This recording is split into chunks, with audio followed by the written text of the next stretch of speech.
Ginger Zee discusses how she overcame the stigma associated with mental illness to discuss suicide and therapy. Ginger Zee, chief meteorologist for ABC News, recalls one of the darkest points of her battle with mental illness by recalling a picture of herself grinning. Zee, who is currently the chief meteorologist for ABC News, can be seen in the picture sitting at her desk at her first on-air meteorological job at a local TV station in Michigan while beaming broadly. She claimed that the picture was snapped not long after her second failed suicide attempt. That image, according to Zee, says here's a person trying so hard to hide what she was truly feeling. It was a really dark moment for me. Throughout my entire mental health journey, my smile has always been so large and forced. The message Zee wants people to take away from the image is that even someone who seems happy and to be interacting with society normally may be dealing with mental health issues. I think that by talking about it, people would be able to understand that just because you appear cheerful and upbeat, it doesn't necessarily mean that's how you're feeling on the inside. We are all complicated beings. We are also permitted to grin broadly one day and not at all the next. Zee, a mother of two, claimed that her mental health issue started at a very young age, but that they went untreated since, in part, mental health was still more taboo at the time. It was the 1980s, and a lot of people didn't know what to do, Zee remarked. I don't think my parents could have been educated enough to see it or recognize it.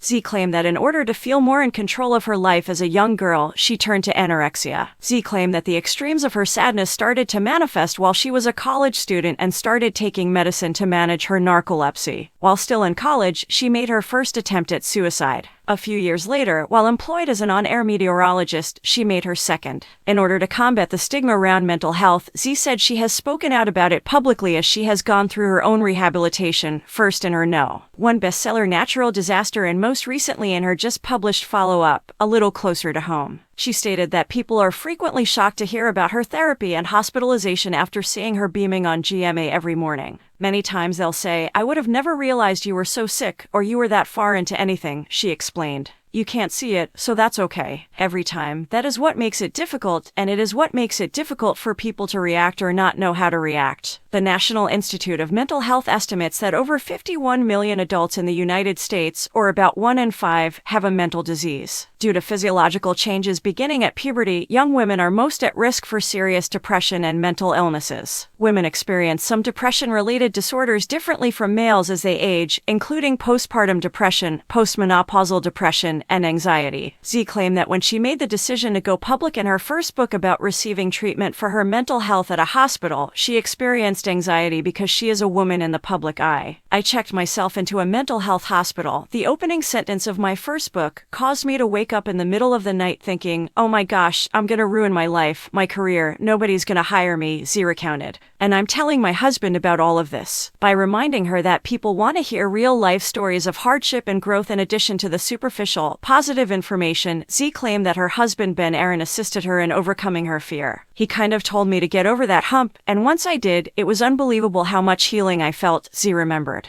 It was the first time I said, here's who I am, and if you don't like it, I guess I don't care, and that was so powerful. Even while Zee has reached a stage where she feels comfortable sharing her story, she acknowledged that this is not the case for everyone and said she persists because she wants the stigma associated with receiving mental health care to vanish. I think we've made significant progress when it comes to being able to recognize and feel comfortable sharing, I have depression or I have anxiety. That is a common utterance, Zee said. What people tend not to say is that they attend therapy or had to visit the hospital. Eyebrows still rise when I say, I checked myself into a mental health hospital, and that's fine. I don't mind if people look at me funny when I say that because I want that stigma to go away. Talking about Zee's hospitalization is particularly significant to her because it was the inpatient care she sought just before starting her job at ABC News in 2011 and which kicked off her recovery. That was the first diagnostic that was accurate, and it's where I got my diagnosis. It was there that I finally realized that, yes, I do require that much assistance, Zee stated. And there, at last, was a glimmer of hope that wanted me to live, have a life, and move on.